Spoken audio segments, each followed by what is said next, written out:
और मजनू बन के नमाज पढ़ रहे हैं, और ऐसे हाथ बांधेंगे। और कुछ तो ऐसे हैं कि सऊदिया के एक चक्कर लगाई हैं, जो सऊदिया से वापस आई हैं बस नंगे सर, और जो ये मस्जिद में कहे हैं अल्लाह अकबर, हिया नियत बंदी है हिया, ताकि लोग पूछें काहे हो, तब बताओ कि सऊदिया में ऐसे हो।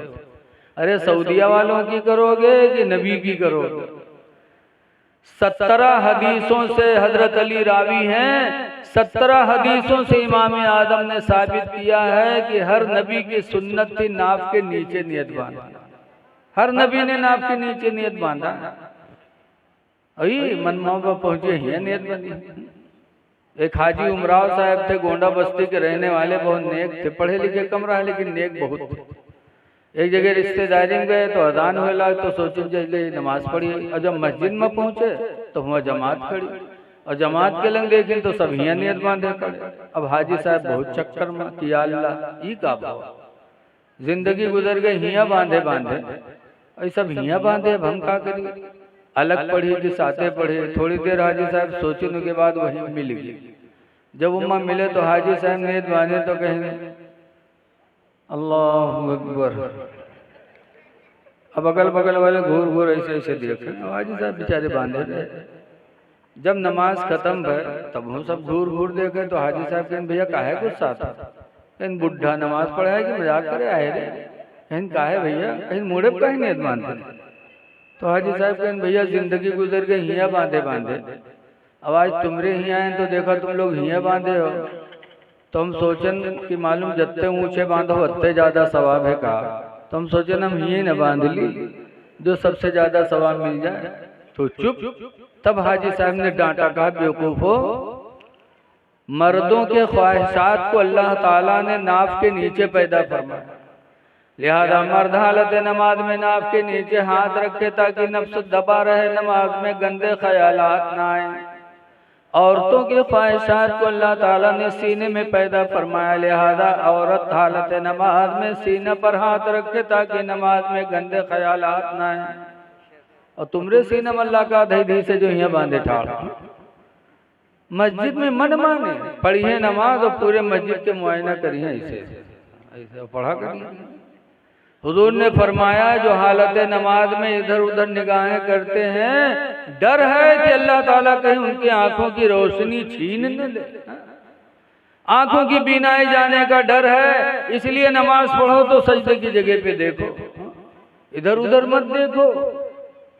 लेकिन अजीब हाल है, हमारे खन्ना बुरवा में नमाज हम पढ़ाते थे, पहले मोमबत्ती जलाता रहा, बत्ती उतने जमाने में रहे नहीं, तो 3 रकात ईशा पढ़ाए और बत्ती बुझाई गई, अब अंधेरा। जब चौथी रकात में गए और सजदा में यहाँ जैसे पहुंचे तो कुछ उजेर ला, दूसरा सजदा किया पूरा उजेर। जब सलाम फेरा तो देखा आगे बैटरी जले, तो हम कहे बैटरी को जले सो? तो एक हाजी साहब कहे मौलाना साहब बत्तियाँ बुझा कर है, तो हमने सजदा में यहाँ बैटरिया ढूंढ के जला दिया। अब बताओ, ऐसे ऐसे नमाजी भी पढ़िए नमाज और ढूंढिए बैटरी। अरे नमाज इस तरह पढ़ो कि खुदा तुमको देख रहा है। ताबुदल्लाह अंतरा, हुजूर फरमाते तो अल्लाह की इबादत कर इस तरह की तो खुदा को देख रहा है। वइल्लम तकुन तरा, और अगर तो खुदा को नहीं देख सकता फइन्नहु यराका, तो इतना अकीदा रख कि वो खुदा तुझे देख रहा है। खुदा की तरफ लो लगाओ। हजरत अली शेर खुदा रदी अल्लाह ताला अन्हु एक जंग में गए, जंगे सिफ़ीन शायद लड़ रहे थे, एक तीर आई हजरत अली के रान में लग गई, तो हजरत अली घोड़े से नीचे आ गए। लोग आए तीर निकालने लगे तो इतनी तकलीफ होने लगी कि फरमाया तीर न निकालो, लगता है तीर निकलेगी तो मेरी रूह निकल जाएगी, इतनी तकलीफ नहीं निकालने दी। लेकिन जब नमाज का वक्त आया तो हजरत अली शेर खुदा उसी हालत में नमाज नहीं छोड़े, नमाज के लिए खड़े हो गए। तीर लटक रही है, जब नमाज में लग गए तब लोगों ने सोचा कि अब हजरत अली की पूरी तवज्जो खुदा की तरफ होगी, लाओ तीर खींच लिया जाए। लोगों ने तीर खींच लिया, हजरत अली नमाज पढ़ते रहे, जब सलाम फेरा देखा तीर गायब, पूछा तीर क्या हुई, लोगों ने कहा जब आप नमाज में शुरू है तुम लोगों ने तीर खींच लिया। तो हजरत अली फिर सजदे में गिर गए और सजदे में रो रो के कहते हैं अल्लाह तेरा शुक्र है कि अपने अली को तूने ऐसी नमाज की तौफीक अता फरमाए कि इलाही रान से तीर निकल गए और अली को पता भी नहीं चला। ऐ लोगों, नमाजें पढ़ो तो इस तरह पढ़ो कि खुदा हमको देख रहा है, हम खुदा को देख रहे हैं। लेकिन आज अजीब हाल है। बहुत पहले मैं मुहर्रम में बम्बई तकरीर करने गया था, वापस आ रहा था पुष्पक ट्रेन से, भुसावल पे ट्रेन रुकी जोहर टाइम, तो जिनका नमाज पढ़ रहा है पढ़े, और कुछ लोग रहे जो मार खीरा ककड़ी समोसा पकौड़ी जो खा रहा है खाए, लेकिन जब सब चीज से फारिग हुए तो स्टेशन पर रुमाल बिछा के नमाज शुरू की जमात से। अतने में यह सिंगल होगा, जब सिंगल बहुत एक दूसरे साथी पुकारे लगा, इमाम साहब दूसरी रकात के रुकुम रहे हैं और जैसे सिंगल सिंगल सुनेंगे वैसे सिंगल वाला देखेंगे, वो उठाएंगे मुसल्ला बता दे। हम लोग कहा वो हजरत कहने रहे देख नहीं रहे ट्रेन जा रहा है। नमाज वो पढ़ो जो खुदा को याद आया, खुदा याद आया। बहरहाल हुजूर को खुशबू पसंद है, आप भी खुशबू इस्तेमाल करो। पाको साफ रहोगे तो आपस में मोहब्बत पैदा होगी। अगर अल्लाह के महबूब बनना चाहते हो ना तो अल्लाह कुरान में फरमाता व युहिब्बुल मुतत्तहिरीन, अल्लाह पाक रहने वाले लोगों से मोहब्बत करता है। पाक रहोगे खुदा मोहब्बत करेगा। हदीस में है तुहूरु निस्फुल ईमान, पाक रहना आधा ईमान है। आधा ईमान तो सिर्फ पाकी में है। पाक रहोगे मोहब्बत पैदा होगी। लेकिन आजकल देखा जाता है बहुत मेहरुए जी है मदरसा में कि मौलाना भैया तेने कुछ बनाए थे, पूछो कहा बात, तो कहें गुडुआ कब्बा के तो हमारे लंग निगाहें नहीं उठा था। अरे बताओ जब महीना तुम नहाई हो ना तो निगाह उठी, कब नहाई है? जब कहूँ मेलम जाए कोई तब, कहूँ तवादम जाए कोई तब। अरे मेरी माँ बहनों, तुम बन संवर के मेले में जाती हो, शादी ब्याह में जाती हो, अल्लाह का बयान क्या है? अल्लाह कुरान करीम सूरह नूर में फरमाता है ला युबदीन ज़ीनतहुन्ना, हरगिज़ हरगिज़ कोई औरत अपना बनाव संवार जाहिर न करे, इल्ला लिबुलतिहिन्ना, मगर अपने शौहर के लिए। शौहर के सामने रहे तो बन संवर के रहे, औ आबाइहिन्ना, या अपने बाप के सामने, औ आबाई बुलतिहिन्ना, या अपने ससुर के सामने। कुरान कहता है मर्द के सामने बनाव संवार करे, बाप के सामने करे, ससुर के सामने करे, शौहर के सामने करेगी। शौहर का दिल खुश होगा कि अल्लाह ने मुझे खूबसूरत औरत दे दिया। बाप के सामने बन संवर के रहेगी तो बाप का दिल खुश होगा कि अल्लाह ने हमें खूबसूरत औलाद अता फरमाई। ससुर के सामने बन संवर के रहेगी तो ससुर भी खुश होगा कि अल्लाह ने हमें खूबसूरत बहू अता फरमाई। लेकिन घरे न बनी है, समझिए मेलम नहीं है, शादी नहीं है। और शादी बन संवर के गए और कहूँ कोई मर्दवा से मुस्किया बतियाने को हम मर्दवा देख ली, बहुएं से लतियावे शुरू करत, किसे मुस्कियात रहे रे मुँह जत। फिर वही दोनों में ना इत्तेफाकी का जरिया बन जाती। फिर वो बात बढ़ते बढ़ते यहाँ तक की आएगी कि तू ठीक है हासिल के तो हमको तू चल तलाक दे दे, वो कहीं हासिल के रब्बे छोड़ी दे, वो हासिल के तो खोल देती बोला हम खोल अब्बे खुली ही लागत है मुँह में बम धरे अब्बे दाग। लेकिन वो कहाँ माने वाली बात, हासिल के तो तू छोड़ दे यार। और जब छोड़ा थे एक साक में अल्लाह जाने कितनी दफा तलाक बकते, तलाक तलाक तलाक। उसके बाद जब गुस्सा ठंडे जनिए कि अब हमारे लिए हराम हो गए, तब कहीं हाँ तब मदरसा में जाइए कहीं मौलाना साहब एक गलती हुई गई तनी का बनाओ, पूछो कहा बात, तो कहीं घर में झगड़ा हुआ, गुस्सा में तिलाक नहीं गिर गया मौलाना भैया, गुस्सा में जरूर कहीं लागत है कोनो प्यारों में तिलाक दे। धौरारा से रसगुल्ला लाओ तो कहीं मियाँ बीवी रात में खाओ खाओ तलाक है तलाक है तलाक है, बताओ रसगुल्ला खाए कोई तलाक दे दे, गुस्सा ही में आदमी देता है तो क्यों गुस्सा कहते। मुफ्तियान किराम लिखते हैं निकाह शीशा है और तलाक पत्थर, और पत्थर जब शीशा पर पड़ेगा तो शीशा फूटेगा, चाहे मुस्कियाए के मारो और चाहे नाक मुंह सिकोड़ के मारो। बोलो शीशा फूटेगा कि नहीं फूटेगा? ऐसे तलाक दोगे तो तलाक पड़ेगी, चाहे गुस्से से दो चाहे मोहब्बत से दो। लिहाजा हमारी माँ बहनें पाक व साफ रहे घर में, ताकि शौहर के दिल में उनकी मोहब्बत अल्लाह ताला पैदा करे। वरना अगर यही हाल रही तो मसला बताए वाले बहुत मिली, जही मदरसम के मौजूद नहीं बना देगा, जौन खर्चा पानी हुए ले लागत तो वह तबीज बना था। मौलाना भगैया तो दूसरे मदरसम, भगैया तीसरे मदरसम। एक आदमी ऐसा रहा 2-3 जगह भगावागा, इत्तेफाक से एक दज्जाल मौलवी मिल गया। मौलवी से कहें मौलवी साहब का बना दो कोई सूरत से, तो मौलवी कहें कत्ता खर्चा दे हो, कहीं जोन में गयो तो दे, तो मौलवी कहते रुपया ले 10,000, लेकिन काम तुम्हारे बिल्कुल लोहा के दे। अच्छा दे दी 10,000। जब मौलवी 10,000 पाएंगे तो कहते अच्छा बताओ कौन दिन तलाक दिए रहा? बड़ी देर सोच साँझ के बाद कहता है इतवार के दिन रहे मौलवी साहब। तो मौलवी कहते जाओ, इतवार के कहाँ तलाक पड़ते हैं? इतवार के दिन कोर्ट कचहरी सब बंद रहता है, इतवार के तलाक नहीं पड़ते। जा लगाए दे मौलवी दज्जाली की मोहर। हाँ, जैसे तलाक देने वाले दे हैं 2-4 ठोरी, कहीं एक दफा कहा रहा, अल्लाह जाने कहाँ मसला जानिए भाई, एक बताइए। ये जान लो कि अल्लाह तुम्हारे दिलों को जानने वाला है, छुपाया न करो। इन्नल्लाह अलीमुम बिज़ातिस सुदूर, बेशक अल्लाह ताला दिलों को भी जानने वाला है। तो खुशबू लगाओ, पाको साफ रहो, खुदा जाने किस वक्त बुलावा आ जाए। जाओ दुनिया से तो पाको साफ होकर के जाए, किस वक्त मौत आ जाए। अब तो अटैक चला है, जवान जा रहे हैं, बूढ़े तो जैबे करेंगे, जवान भी जा रहे हैं। कब्र को डरो।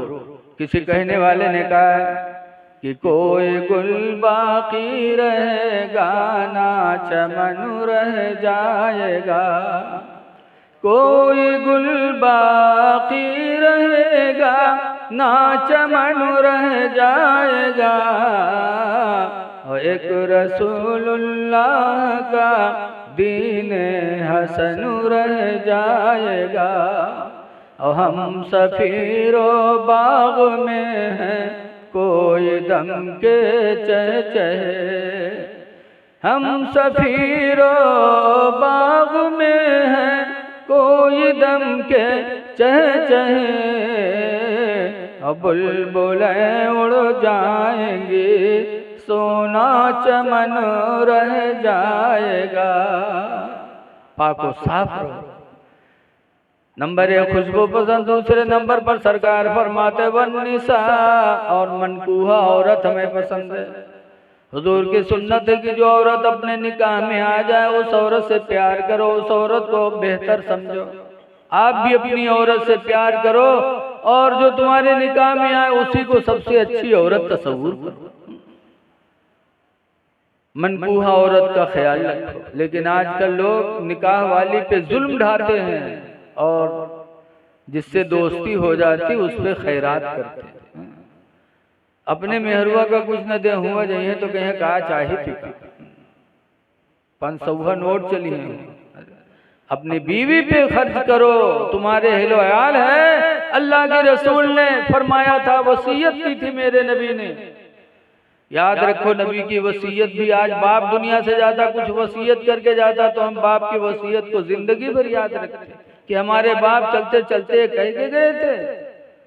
शादी के बारे में कहते हैं कि बिटौक बिहाव हुआ बिटियावक साथे करे तो कहीं करबे हुए मेरे बप्पा कही के रहा, तुम्हारे बप्पा ही का कही के रहा है तो माना तो बप्पों के बप्पा। सरकार क्या कह गए थे? हजरत आयशा फरमाते हैं नबी करीम की बीवी कि हुजूर के आखिरी वक्त हुजूर का सरे मुबारक मेरे रान पे था और तसला में पानी भरा था। हुजूर पानी में हाथ डालते थे, 2 चीजों के लिए कहते थे, ऐ लोगों में जा रहा हूं 2 चीजों का ख्याल रखना। कौन सी 2 चीजें मेरे नबी ने वसीयत की थी? हदीस पाक में हजरत आयशा फरमाती हैं, अस्सलातु व मा मलकत ऐमानुकुम, ऐ मेरे मानने वालों 2 चीजों का ख्याल रखना।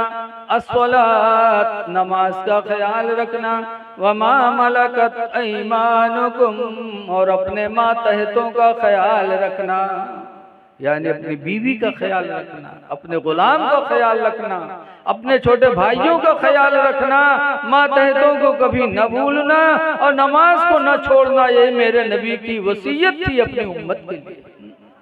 इसलिए लोगों, बीवियों पर भी रहम करो, बीवियों के साथ अच्छा सलूक करो, इसलिए कि कमक्ल हैं, कमक्ली की वजह से गलतियां करती रहती हैं। हमको आपको चाहिए कि इनकी गलतियों को नज़रअंदाज करें। लेकिन आज कुछ लोग ऐसे हैं जो बीवी को मारने ही में बहादुरी समझते हैं। बाहर बिल्ली बने रही है, घर में शेर। आवाज अगर कोई अपनी बीवी न मारे तो के चुड़ैलिन महतरिया मार खवावा। अगर पतोहिया है घर में हफ्ता दो हफ्ता रहे हो लड़कवा मारिस नहीं तो के बुढ़िया महतरिया मोहल्ला में घूम घूम का कही लड़कवा तो हमारे मेहरी आए गवा। अल्लाह जाने कौन घूट टिपी आए दी से के तो हाथ है नहीं उठत। और उनके बिटियावा जब वहाँ कूटी जाते तब भल भल भल भल रोवत। अरे वो भी तुम्हारी बच्ची है, भी तुम्हारी बच्ची, बोलो। इसलिए मारो ना मार खिलाओ। हमारी माँ बहनों को भी चाहिए कि जब ससुराल जाएं, ससुराल से मैका वापस जाएं तो अपने ससुराल की बुराई अपने मैके में न करें। इसलिए कि अल्लाह ताला ने मियाँ बीवी का रिश्ता बड़ा नाजुक बताया। कुरान करीम में अल्लाह फरमाता हुन्ना लिबासुन लकुम, बीवियाँ तुम्हारी लिबास हैं, वअंतुम लिबासुल लहुन्ना, और मर्दो तुम अपनी बीवियों के लिबास हो। बीवी मर्द का लिबास और मर्द बीवी का लिबास। और लिबास का काम है इज्जत का छुपाना। जैसे हम तुम लिबास पहने इज्जत छुपी हुई है, ऐसे बीवी शौहर के लिए लिबास यानी शौहर की इज्जत को बचाए। ससुराल मैके में जाकर अपने शौहर की, अपने सास की, ससुर की बुराई न करे। लेकिन कुछ बच्चियां ना समझ होती हैं, ये ससुराल तक लौट के जाइए 4 दिन के बाद वहाँ दुनिया भर लगे बुझाई करिए। उसके बाद जब मर्दवा आने जाए तो घर भर उका बैठ के लानत मलामत करिए, उका खूब सुनई है। कोई थपरी आवे दौरी कोनो कुछ कही तो वो बेचारा मने मन घुटते सोचते ठीक है अब की बताए दिए, अब की लेके चली तब तुमका कूटी थे कायदे से। अब लइके आवे थे तब कुटाई होते, जब कुटाई होते तब और मामला गड़बड़ होता।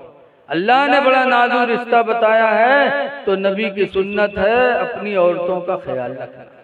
और तीसरी चीज मेरे नबी को जो पसंद थी वो सरकार ने फरमाया जो इलत कुर्रतु ऐनी फिस सलाह, मेरे आंखों की ठंडक नमाज में रख दी गई। जब कोई उम्मती नमाज पढ़ता है तो नबी की आंखों को ठंडक पहुंचती है। इसलिए आप हजरात से गुजारिश है नमाजों की पाबंदी करो, मस्जिदों को आबाद करो। आज हमारी मस्जिदें सुनी हैं, यही वजह है कि आज हम पर मुसीबतें आ रही हैं। दुआ है कि अल्लाह ताला हमको आपको नमाजों का पाबंद बना दे, नबी करीम सल्लल्लाहु अलैहि वसल्लम की उसवे हसना पर अमल की तौफीक अता फरमाए। और सारी चीज़ों की कबूलियत का दारो मदार 2 चीज़ें हैं, एक तो ईमान और दूसरा रिश्ते हलाल। अगर ईमान नहीं है तो सब कुछ बेकार, और अगर हलाल रोजी नहीं है तब भी बेकार। इसलिए रोजी भी हलाल खाओ और अपना ईमान मुस्तकिल रखो ताकि अल्लाह ताला हमारी आपकी आखिरत अच्छी करे।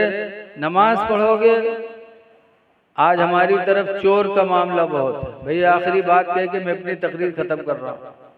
आज जगह जगह पहरा लगा हुआ है, लेकिन नमाज में कितना दम है सुनो। बसरा एक शहर है जहाँ एक औरत रहती थी राबिया। राबिया के घर वाले कहूँ गए रहे रिश्तेदारी, वो चोर का लग गवा पता कि आज के घर में कोई नहीं है, चोरवा पहुंच गया। वहाँ गवा तो देखे राबिया सोवत है। सोचिस कि अकेले तो अगर जग गए तो इसके घूसमी का जमीन पकड़ा दी भी करी का हो। बड़े आराम से माल तलाश किया राबिया के घर का, चादर में बांधा, बांधने के बाद उठा के गठरी सर पर रखी और जाने लगा। जैसे जाने लगा अल्लाह ताला ने उसे अंधा कर दिया। जब अंधा होएगा तो उठाए गठरी फेंके, या अल्लाह तौबा कर तो चोरी नहीं करूंगा, या अल्लाह आंखों की रोशनी वापस कर दे। अल्लाह बड़ा मेहरबान है, अल्लाह ने रोशनी वापस कर दी। जब देखेला तो सोचे थे भी जागी नहीं है, कहूँ बेर बेर थोरो हो, फिर उठा ली गठरी। और जब फिर उठा के चला तो फिर अल्लाह ने अंधा कर दिया। फिर फेंका, फिर तौबा किया, अल्लाह ने रोशनी वापस की। तब उसने कहा या अल्लाह जिंदगी गुजर गई, बड़े बड़े घरों में मैंने डाका डाला, ऐसी मुसीबत नहीं आई। आज इस घर में तन्हा एक औरत सोती है, अल्लाह चोरी करने पर कुदरत क्यों नहीं मिलती। तो गैबी आवाज आए मेरे बंदे तूने बड़े बड़े घरों में डाका डाला होगा, लेकिन राबिया के घर में डाका नहीं डाल सकता, इसलिए कि राबिया नमाज ईशा पढ़ के सोई है। नमाज ईशा की वजह से मेरे फरिश्ते उसके जानो माल की हिफाजत का पहरा लगा रहे हैं। जिस घर में मेरे फरिश्तों का पहरा होगा तो चोरी कैसे कर सकता। तब चोर रोया था, कहता या अल्लाह, जिंदगी गुजर गई माले हराम के चक्कर में, और इसी रुए जमीन पर तेरी बंदियां ऐसी रहती हैं कि नमाज पढ़ के सोती हैं तो उनकी हिफाजत के लिए तेरे फरिश्ते उतरते हैं। ऐ अल्लाह, तेरी इज्जत व जलाल की कसम, अब मैं नमाज जिंदगी में नहीं छोड़ूंगा। चोर राबिया के घर से निकला तो अल्हम्दुलिल्लाह नमाज का इरादा लेके निकला। इसलिए लोगों, अगर चाहते हो कि हमारी जान माल की हिफाजत हो तो नमाजों की पाबंदी करो। अल्लाह ताला नमाज की वजह से तुम्हारे जान माल की हिफाजत फरमाएगा। लेकिन आज हम, बड़े अफसोस की बात है, रात में हम चाहते हैं हमें सुकून हो, और सुकून कैसे मिलेगा। नमाज छोड़ोगे फिर चाहे जबकि तबीज पहन लो। हमारे यहाँ छोटी तकिया मदरसा बहरे शरीफ में एक आदमी गवा कहे, हजरत मुफ्ती साहब से कहे, हजरत एक तबीज बना। पूछिन कहा बात, कहीं हजरत जवान हो गए लेकिन बिस्तर मूत मारी थे, ख्वाब देखे थे कि खेते में बैठे हैं, और जब पेशाब करे थे चप लागा थे तो देखे थे बिस्तरा पर मेहरुआ हथेरी धत्तेरी करते, घर वाले शर्म होते हैं, हजरत जवान हो गए, बहुत शर्म लगती है, कोई तावीज़ बना दो। तो हजरत ने तावीज़ बना दिया। तावीज़ लेके गवा और तीसरे दिन फिर गवा मदरसा में। कहा थे हजरत कौन दुश्मनी हमारे साथ अदा की। कहीं कहा हुआ हो, कहीं अरे जाओ, अब तक के तो बिस्तर पेशाबे करीत रहा, लेकिन जिस दिन से आपके तबील लेके गए रात में पैखाना लागत है तो सोचे थे खेते में बैठे करी थे, और जब भर से मारी थे तो देखे थे बिस्तर पड़ा है। तो कौन तबीज बना दिया, अब तक पेशाबे होता रहा, पैखाना हो लगा। आई लोग सोचते तबीज पहन लो बस। याद रखो, अगर सुकून की नींद चाहते हो तो मेरे नबी का फरमान है, मन तरका सलातल इशाई फलैसत फी नौमिही राहतुन, जो नमाज ईशा छोड़ेगा अल्लाह उसकी नींद में सुकून नहीं देगा। अगर सुकून से चाहते हो तो नमाज ईशा पढ़ के सो, अल्लाह की तरफ से जान माल की हिफाजत के फरिश्ते भी उतरेंगे और अल्लाह ताला तुम्हें सुकून की नींद भी अता फरमाएगा। तो ये चंद बातें थी। दुआ है कि अल्लाह ताला इन सब बातों को कबूल करे और आपस में भाईचारगी बना के रखो। ये चीज़ बहुत अहम है। इस दौर में अमन व अमान की सख्त ज़रूरत है। आपस में मिलजुल के रहो ताकि हिंदू मुस्लिम भी न देखो, कोई बीमार हो तो उसको देखने जाओ, चाहे हिंदू हो चाहे बीमार हो। सरकार भी एक यहूदी लड़के को देखने गए थे, और जब देखने गए तो दुआ मांगी थी, लड़का ठीक हो गया। तो सरकार ने जब ठीक हो गया तो कहा थी अबुल कासिम, बेटा अबुल कासिम की इताअत कर ले। तो उसने अपने अब्बा को देखा, कहा अब्बा क्या करें, हुजूर ईमान की दावत दे रहे हैं। तो यहूदी ने कहा था बेटा हम यहूदी, लेकिन तुम बीमार थे तो तुम्हें देखने आए, तुम्हारे लिए दुआ भी मांगी, उनकी दुआओं से अल्लाह ने तुम्हें शिफा दिया। बेटा जिसका इखलाक इतना अच्छा हो, खुदा की कसम उसकी नबूवत झूठी नहीं हो सकती। अति अबुल कासिम, बेटा अबुल कासिम की फर्मा बरदारी कर ले। लड़के ने कलमा पढ़ा, माँ बाप ने कलमा पढ़ा, घर भर के लोग नबी का इखलाक देखकर मुसलमान हुए। तो अपने में न देखो कोई भूखा हो खाना खिला दो, हिंदू मुस्लिम न देखो, बल्कि देखो खुदा का बंदा है, ये समझ करके रहम करोगे तो अल्लाह आप पर रहम करेगा। इन्हीं बातों के साथ मैं अपनी तकरीर ख़त्म कर रहा हूँ। खड़े हो जाइए, सलातो सलाम।